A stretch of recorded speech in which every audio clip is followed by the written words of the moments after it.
ఆకాశవాణి ప్రాంతీయ వార్తలు చదువుతున్నది సుగుణ. ముఖ్యాంశాలు. ఆర్టికల్ 370 రద్దు తర్వాత సామాజిక న్యాయం, సమీకృత అభివృద్ధి అనే కొత్త శకంలోకి కాశ్మీర్ రాష్ట్రం అడుగుపెట్టిందని ప్రధానమంత్రి నరేంద్ర మోదీ ఉద్ఘాటించారు. కేంద్ర రక్షణ శాఖ మంత్రి రాజ్నాథ్ సింగ్ ఈరోజు విశాఖపట్నంలో జరిగే మిలాన్ 2024 నౌకా విన్యాస ప్రారంభ వేడుకల్లో పాల్గొననున్నారు. ఆంధ్రప్రదేశ్ ముఖ్యమంత్రి వైఎస్ జగన్మోహన్ రెడ్డి ఈరోజు విశాఖపట్నంలో పర్యటించనున్నారు. ప్రసిద్ధ వనదేవతల జాతరైన మేడారం సమ్మక్క సార్లమ్మ మహాజాతర ఈ రోజు నుంచి ప్రారంభమవుతోంది. తెలంగాణలోని నారాయణపేట, కొడంగల్ ఎత్తిపోతల పథకానికి ముఖ్యమంత్రి రేవంత్ రెడ్డి ఈరోజు శంకుస్థాపన చేయనున్నారు. ఈరోజు అంతర్జాతీయ మాతృభాషా దినోత్సవాన్ని నిర్వహిస్తున్నారు. వార్తల వివరాలు.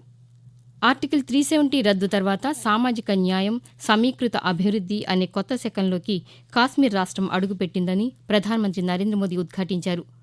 ఆయన నిన్న జమ్మూ కాశ్మీర్లో పర్యటించి 32,000 కోట్ల రూపాయలకు పైగా విలువైన ప్రాజెక్టులకు శంకుస్థాపన చేశారు.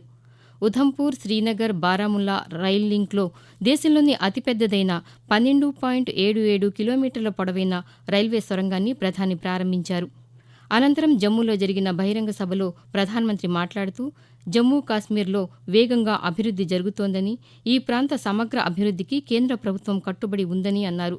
జమ్మూ కాశ్మీర్లో కొత్త శకం ఆరంభమైందని, కాశ్మీర్ లోయను పర్యాటకానికి గమ్యస్థానంగా తీర్చిదిద్దుతామని వెల్లడించారు. చేతి వృత్తిదారులకు ఆర్థిక భవిష్యత్తు కల్పించాలనే లక్ష్యంతో పీఎం విశ్వకర్మ యోజన అమలు చేస్తున్నామని కేంద్ర ఆర్థిక శాఖ మంత్రి నిర్మలా సీతారామన్ అన్నారు. పశ్చిమ గోదావరి జిల్లా నరసాపురం మండలంలో సంసద్ ఆదర్శ్ గ్రామ యోజనలో భాగంగా మంత్రి దత్తత తీసుకున్న పెదమైనవారిలంక గ్రామాన్ని నిర్మలా సీతారామన్ నిన్న సందర్శించారు. అనంతరం డిజిటల్ శిక్షణా కేంద్రంలో శిక్షణ పొందిన వారికి మంత్రి ధ్రువపత్రాలు పంపిణీ చేశారు.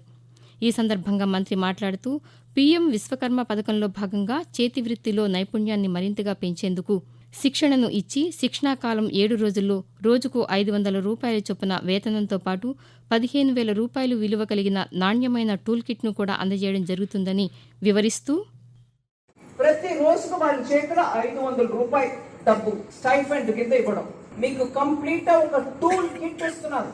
ఆ కిట్ ఇచ్చేసి ఇప్పుడు నువ్వు ఎక్కడైనా పని చేసుకో, లేదు సొంతంగా పని చేసుకో ఇష్టపడుతున్నావంటే బ్యాంక్ లో నీకు 1,00,000 రూపాయలు లోన్, సెక్యూరిటీ నీ పొలాన్ని ఇవ్వడమో కాగితాలు పెట్టడమో ఏం లేదు.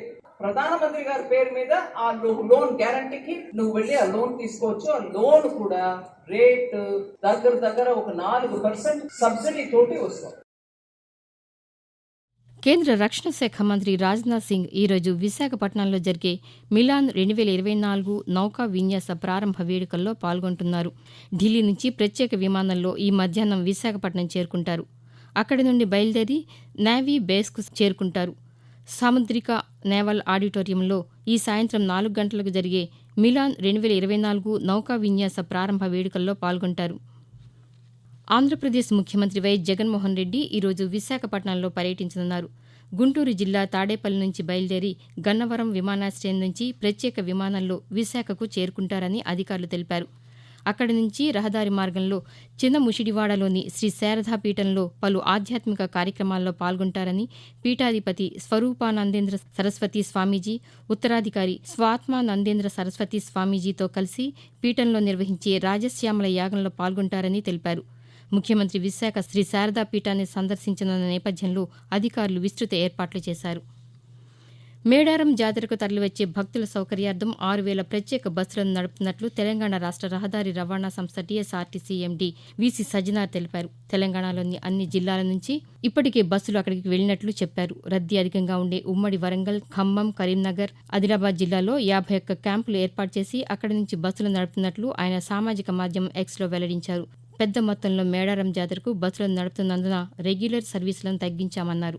దీంతో సాధారణ ప్రయాణికులకు కొంత అసౌకర్యం కలిగే అవకాశం ఉందని, భక్తులు ఆర్టీసీ సిబ్బందికి సహకరించాలని పేర్కొన్నారు.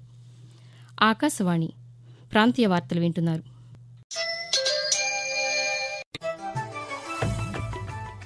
ప్రజలందరి మనసులోని మాట మన్ కీ బాత్. ప్రతి ఒక్కరి సంతోషం అందరిది, ప్రతి ఒక్కరి పోరాట కథలు అందరి కోసం, ప్రతి ఒక్కరి ఆశయం నెరవేరడం కోసం, ప్రతి ఒక్కరి వారసత్వం యొక్క ఆశలు చిగురించడం కోసం మన నూతన భారతావనిలో ప్రతి నెల చివరి ఆదివారం మన్ కీ బాత్ మనసులోని మాట కార్యక్రమం కోసం వేచి చూద్దాం.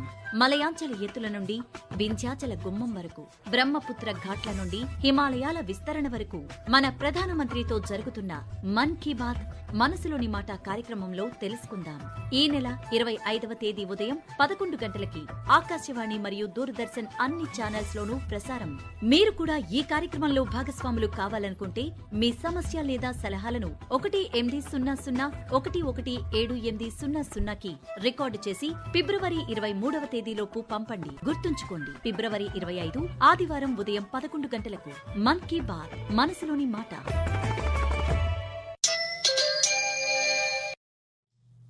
తెలంగాణలో ప్రసిద్ధ వనదేవతల జాతరైన మేడారం సమ్మక్క సారలమ్మ మహాజాతర ఈ రోజు నుంచి ప్రారంభమవుతోంది. ఈ సాయంత్రం కన్నెపల్లి నుంచి సారలమ్మను కొత్తగూడెం మండలం పూనుగుండ్ల నుంచి పగిడిద్దిరాజును తాడ్వాయి మండలం కొండాయి నుంచి గోవిందరాజును గద్దెలపైకి తీసుకువచ్చి ప్రతిష్ఠిస్తారు. ఇక రేపు సమ్మక్కను చిలుకలగుట్ట నుంచి ఆదివాసీ ఆచార సంప్రదాయాల ప్రకారం తీసుకొచ్చి ప్రతిష్ఠిస్తారు. శుక్రవారం దేవతలకు భక్తులు మొక్కులు చెల్లించుకుంటారు. శనివారం దేవతలు వనప్రవేశం చేస్తారు. ఈ రోజు నుంచి 4 రోజుల పాటు జరిగే ఉత్సవాలకు తెలంగాణ, ఆంధ్రప్రదేశ్తో పాటు దేశం నలుమూలల నుండి పెద్ద సంఖ్యలో భక్తులు రానున్న నేపథ్యంలో ఎలాంటి అసౌకర్యం కలగకుండా జిల్లా మంత్రుల పర్యవేక్షణలో తెలంగాణ ప్రభుత్వం అన్ని ఏర్పాట్లు చేసింది. తెలంగాణలోని నారాయణపేట, కొడంగల్ ఎత్తిపోతల పథకానికి ముఖ్యమంత్రి రేవంత్ రెడ్డి ఈరోజు శంకుస్థాపన చేయనున్నారు. ఆయకట్టు విషయంలో తాజాగా మార్పులు చేసి నారాయణపేట్, కొడంగల్ ఎత్తిపోతల పథకానికి ప్రభుత్వం పరిపాలనా అనుమతులు ఇచ్చిందని 2,945.5 కోట్ల రూపాయలతో మక్తల్, నారాయణపేట, కొడంగల్ నియోజకవర్గాల్లో 1,00,000 ఎకరాల ఆయకట్టుకు నీటిని సరఫరా చేసేందుకు ఈ ప్రాజెక్టును నిర్మిస్తున్నట్లు ప్రభుత్వం ఒక ప్రకటనలో తెలిపింది. అమ్మ భాష పట్ల అవగాహన కల్పించే ఉద్దేశంతో ఈరోజు అంతర్జాతీయ మాతృభాషా దినోత్సవాన్ని నిర్వహిస్తున్నారు. ఐక్యరాజ్యసమితి పిలుపు మేరకు ప్రతి ఏటా ఫిబ్రవరి 21వ తేదీన ఈ కార్యక్రమం జరుగుతోంది. ఐక్యరాజ్యసమితి విద్యా, శాస్త్రీయ, సాంస్కృతిక వ్యవహారాల సంస్థ యునెస్కో 1999వ సంవత్సరంలో నిర్వహించిన 30వ సాధారణ మహాసభ మాతృభాషా దినోత్సవ తేదీని నిర్ణయించింది. ప్రపంచంలో చిన్న, పెద్ద భాషలన్నింటినీ రక్షించుకోవాలని, భాషా సాంస్కృతిక వైవిధ్యాన్ని కాపాడుకోవడం ద్వారానే మనం మన జీవన వైవిధ్యాన్ని కాపాడుకోగలమని యునెస్కో సూచించింది. ఢిల్లీ పర్యటనలో భాగంగా తెలంగాణ ముఖ్యమంత్రి రేవంత్ రెడ్డి, ఉప ముఖ్యమంత్రి భట్టి విక్రమార్క, మంత్రి కోమటిరెడ్డి వెంకటరెడ్డి, కేంద్ర రహదారి రవాణా శాఖ మంత్రి నితిన్ గడ్కరీతో నిన్న సమావేశమయ్యారు. తెలంగాణలో జాతీయ రహదారుల అభివృద్ధి, రాష్ట్రీయ రహదారులను జాతీయ రహదారులుగా గుర్తింపుతో సహా పలు కీలక అంశాలపై చర్చించినట్లు ప్రభుత్వ వర్గాలు తెలిపాయి. రాష్ట్రంలోని 15 రాష్ట్రీయ రహదారులను జాతీయ రహదారులుగా చేయాలని గడ్కరీకి విజ్ఞప్తి చేశారు.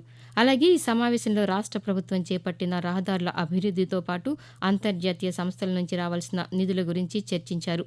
వీటితో పాటు భువనగిరి రహదారి, సిర్పూర్ కాగజ్నగర్ జాతీయ రహదారి, శ్రీశైలం ప్రాజెక్టు వద్ద కేంద్ర ప్రభుత్వం మంజూరు చేసిన తీగల వంతెనను మరో చోటికి మార్పు చేయాలని కేంద్ర మంత్రిని ముఖ్యమంత్రి కోరారు.